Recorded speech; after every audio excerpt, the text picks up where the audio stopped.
Ladies and gentlemen, I have a great story for you. It's a story which is time and again struck through with tragedy.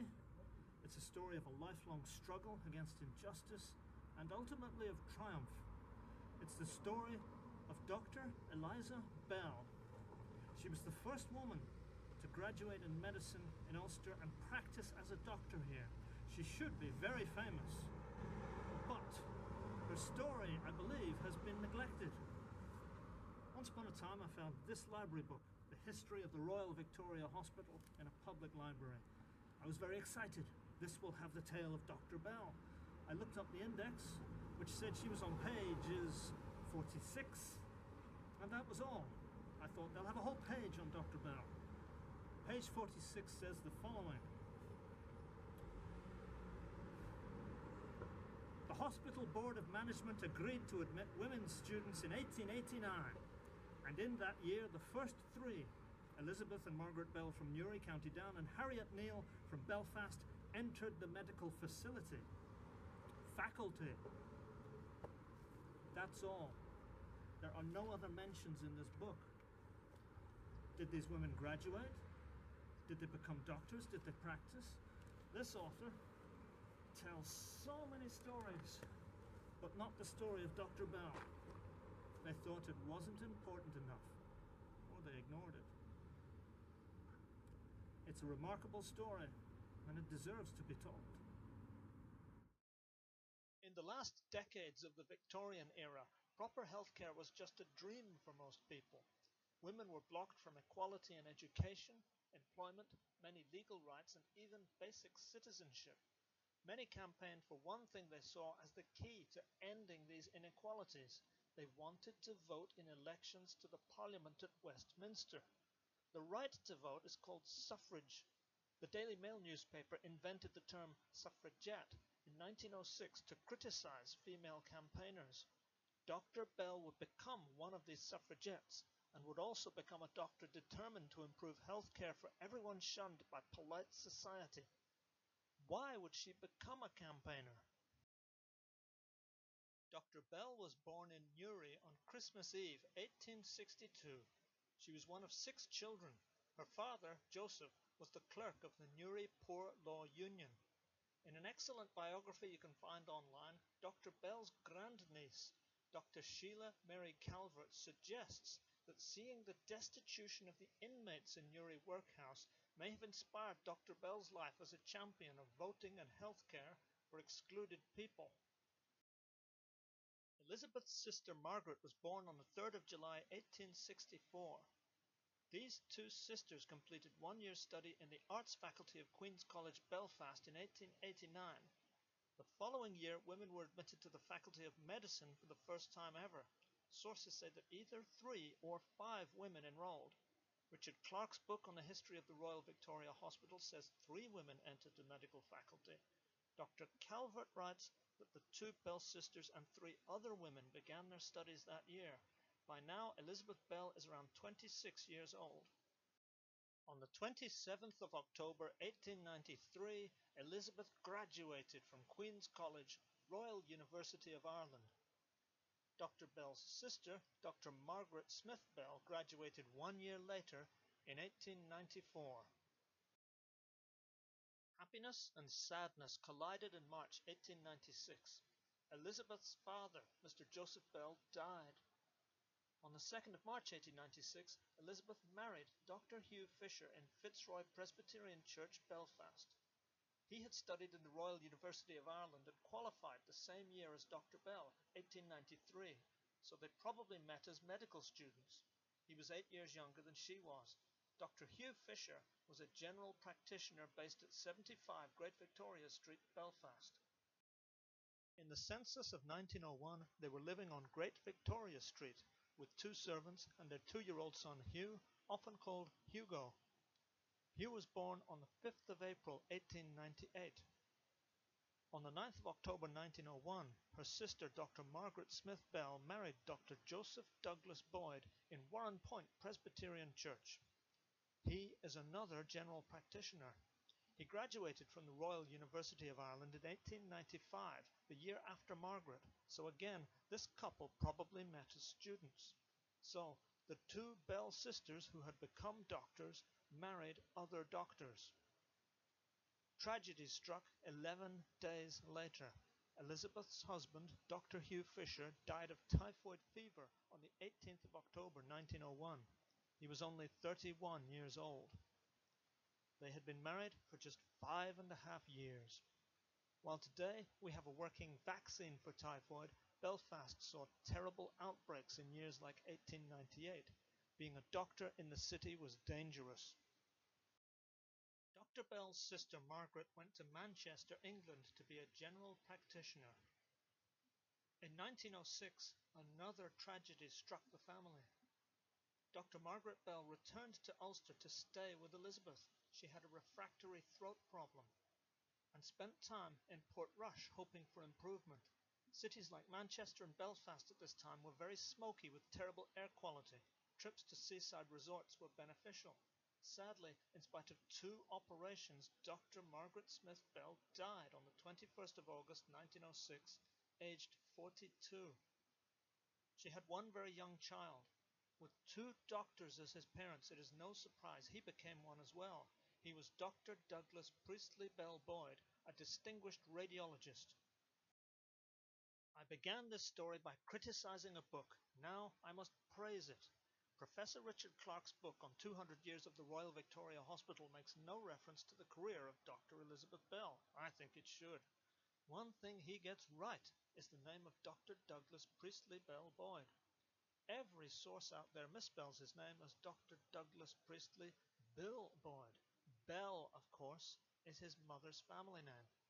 Professor Clarke's book also details the state of maternity healthcare provision in Belfast in this era. The first maternity hospital in Belfast, the Lying-in Hospital, required patients to have a written recommendation from a subscriber, countersigned by a committee member, plus a certificate stating they were married. I quote Professor Clarke, "The unmarried were left to fend for themselves." The old Belfast Royal Hospital had only 4 gynecological beds. Only 6 operations were performed there in 1884. There were 18 gynecological beds in the Royal Victoria Hospital from 1903, but until 1924 it only had 1 attendant gynecologist with 1 assistant. There was no National Health Service until after World War II.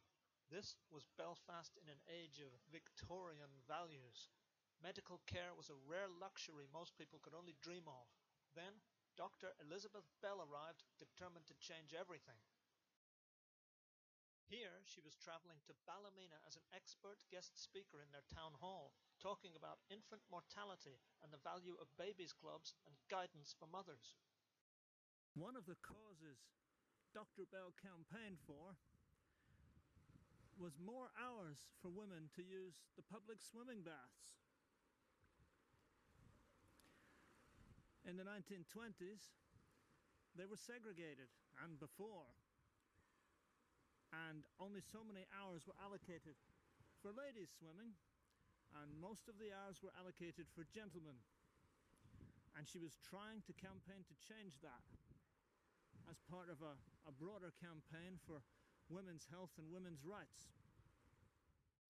Here she was in 1912, pointing out that women could only swim 1 afternoon each week, plus 1.5 hours in 1 evening each week. Here she was an expert speaker where the effect of the law on illegitimate children was being discussed. Dr. Bell was not only a pioneering physician, but a very active campaigner and public speaker. Here she was the honorary visiting physician at the Babies' Home in Belfast. They thank her for her pioneering work, and she's doing it for free. She's called in as a witness for the defense in a court case involving the Babies' Home. Dr. Bell was also honorary physician to the Women's Maternity Home in Belfast.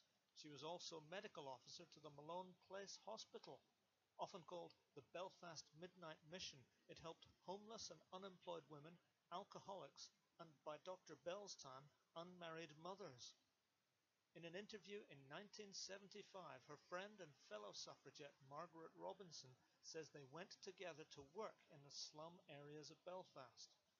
All of this, plus her educational speaking engagements, were on top of working as a general practitioner.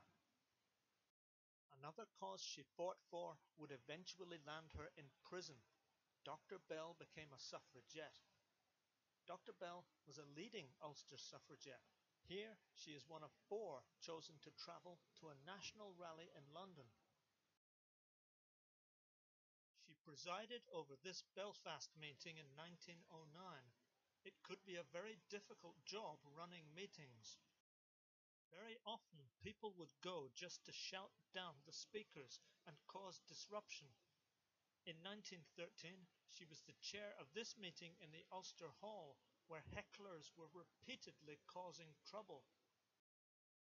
Campaigners had been denied the vote for decades. Dr. Bell decided to ally herself with the most militant suffragettes. She decided to break the law and go to jail. In 1911, Dr. Bell returned to London, taking her friend Margaret Robinson for her first visit there. They were the chosen 2 from Ulster for the mission. In a 1975 interview by Brian Harrison, Margaret Robinson says that thousands of suffragettes went on parade. When the police turned them back, they carried out a plan to break great numbers of shop windows. Both of them, and many others, were arrested and jailed. Dr. Bell and Margaret Robinson were locked up in Holloway Women's Prison. Inmates were put in cells alone. The food was not good. A heating pipe made Margaret Robinson's cell hot and stuffy, so in prison for breaking shop windows, she broke the windows of her cell. Here we see suffragettes waving from broken windows in 1909. For 1 hour a day, the suffragettes were allowed out into a yard together for exercise.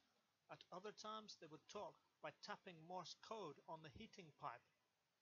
Margaret Robinson was jailed for 2 months. I do not know Dr. Bell's sentence. If it was more than 1 month, then she would have spent her 49th birthday and Christmas Day in prison. Dr. Sheila Mary Calvert owns this 1912 certificate signed by Emmeline Pankhurst, perhaps the most famous suffragette of all. It refers to Dr. Bell enduring a long period of privation and solitary confinement in prison. Margaret Robinson says that she had to return to teaching and Dr. Bell had to return to her medical work. Bills to give women the vote kept being defeated in Westminster. Militant suffragettes took more drastic action.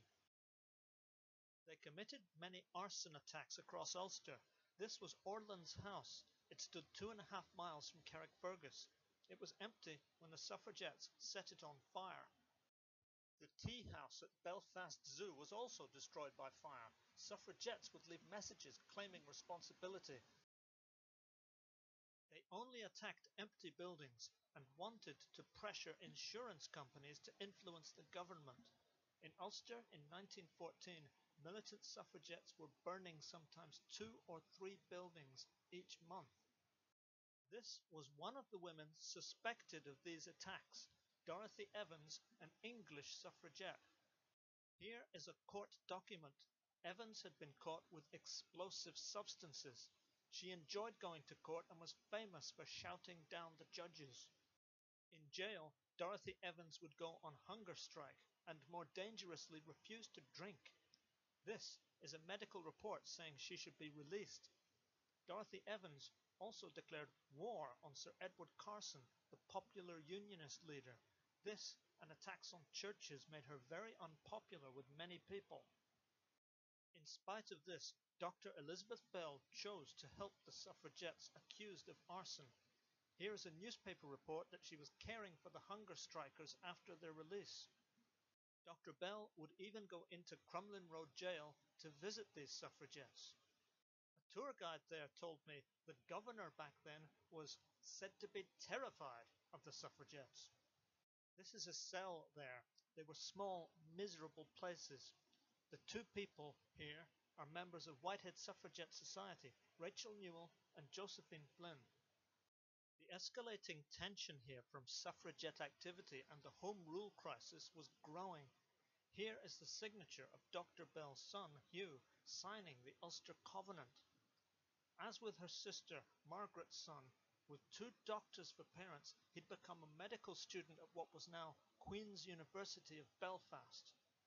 The outbreak of World War I overtook all national and local questions.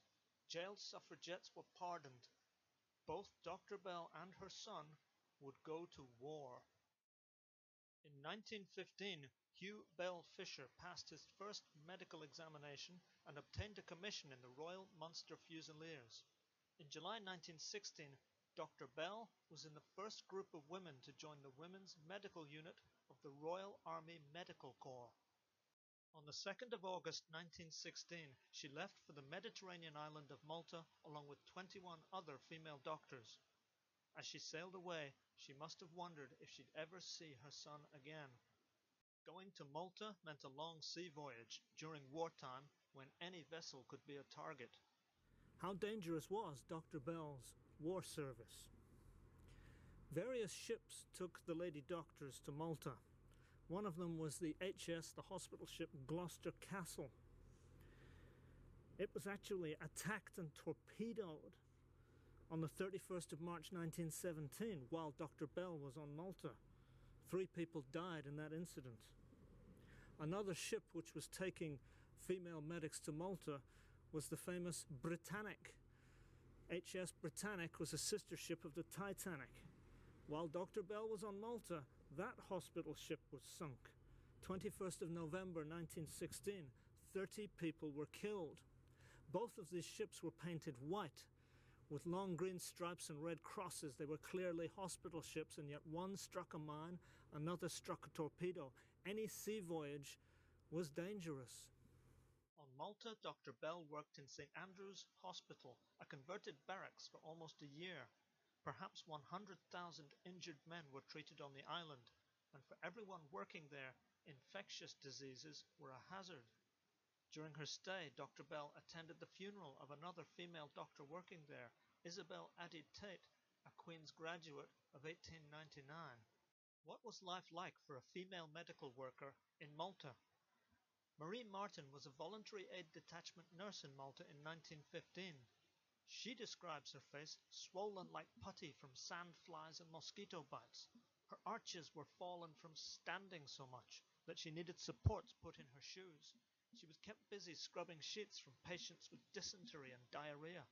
Seeing so many young men disabled and dying had a difficult emotional impact. Dr. Bell's mother died on the 2nd of November 1916. It is unlikely that Elizabeth Bell could have taken leave to travel home for her mother's funeral. On the 23rd of November 1916, Elizabeth's son Hugh sets foot in France and goes to the front. As a campaigner for equality, Dr. Bell had to work during her time in Malta without any. Male doctors at war were taken into the Royal Army Medical Corps. They were given military rank as officers. Dr. Bell and others were called lady doctors. They were classified as civilians. They had no rank, so any soldier or male doctor outranked them. Rank affected your pay, so they were paid less than male doctors. The differences affected tax, travel, and more for the women doctors. During the war, lady doctors were eventually given uniforms. The key difference of being civilians with no rank never changed. Even after the war, it was Winston Churchill, as Secretary of State for War, who refused to grant the lady doctors military rank. He claimed, wrongly, that they could not have done all the work that male doctors had. This was not true. It was only in World War II, long after Dr. Bell had passed away, that women doctors attained military rank. In July 1917, Dr. Bell left Malta, returning to Belfast. There are reports of shortages of nurses and women doctors in the city. The 10th of November 1917 brought the worst news any mother can receive in war. Lieutenant Hugh Bell Fisher was reported missing, believed killed. Lieutenant Fisher had been leading his men on the Third Battle of Ypres. 2 soldiers who were with him witnessed that he had been hit and was motionless, face down in the mud. In a German counterattack, that ground was lost and the body could not be retrieved. It was common in the Great War for soldiers to be lost and listed as missing, believed killed. Memorial services were held in Hugh's memory. Astonishingly, in the middle of January 1918, Dr. Bell received a letter from Hugh.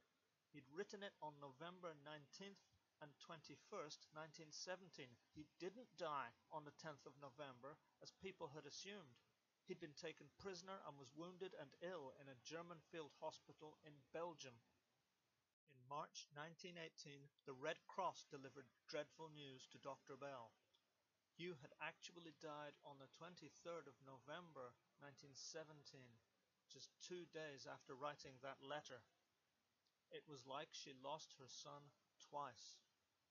Dr. Bell was a pioneer who spent her career helping people that others would have shunned. The homeless, unwed mothers, drunks, jailed suffragettes. She helped them all. She served her country in time of war, a country that had always denied her the vote.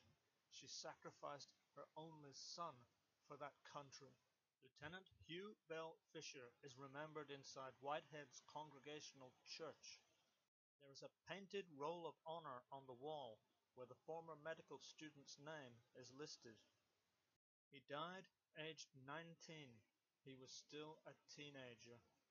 He is also listed on the monument outside the main building of Queen's University in Belfast, and here in Fisherwick Church, Belfast.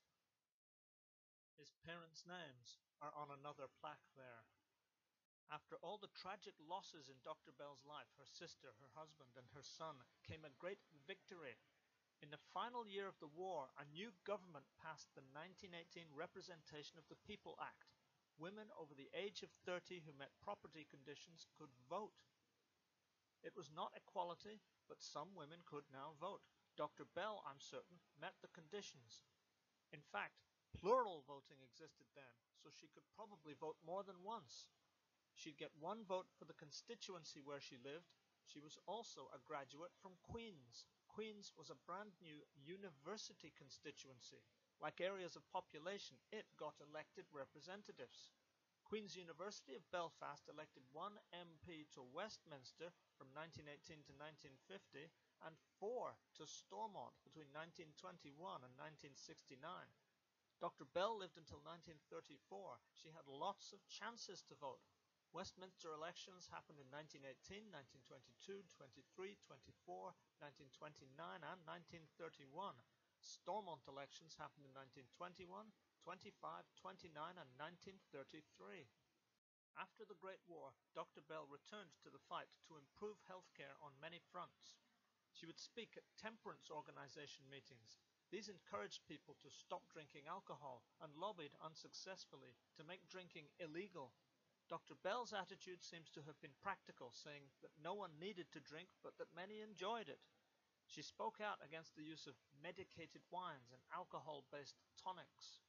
Her time and expertise continued to benefit those in need. Here she's honorary medical attendant at the Salvation Army Home, Wellington Park, for girls and women in distress. In these years, there are more women doctors working in Belfast, like Dr. Charlotte Hare and Dr. Georgina Darling. New generations who had followed Dr. Bell into medicine. How many of them had first seen her speaking at events for mothers, for nursing societies, or for women's suffrage, and been inspired? Here is a photograph of Dr. Bell at work. This is a 1924 baby show she organized, with prizes.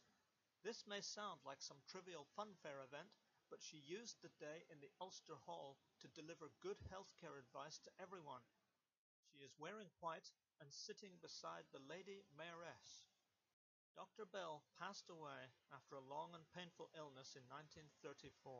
She was 71 years old. I think her story has been neglected. Why?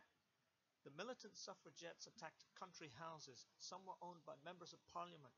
They accosted influential people like Winston Churchill and the leaders of unionism. Dr. Bell was a close associate of the militant suffragettes. Many saw them as dangerous, even as terrorists. Dr. Bell dedicated her time and talent to bringing better healthcare to society's outcasts. She was willing to run rowdy meetings to explain why women needed the vote. She even went to prison for that cause. She returned to prison to attend to her suffragette sisters there. She went to war to help a country that denied her equality. Faced with great challenges and personal bereavements, she never stopped working for the good of others. I'm sure she preferred to fight for the outcasts instead of being popular with people in power. I believe the most significant thing in Dr. Bell's career is something she did not do. When she qualifies in 1893, she's the only female gynecologist in Ulster. She could have set up a private practice for the super-rich, for the duchesses, for the families of the industrial elite. Moving in high society, she could have made a fortune. Instead, what does Dr. Bell consistently choose to do? She's treating soldiers back from the front. She's treating unwed mothers. She's giving medical help to alcoholics and suffragettes in jail. She's treating all the people who cannot afford to pay her well. For that, more than anything, we should be grateful and remember Dr. Elizabeth Gould Bell.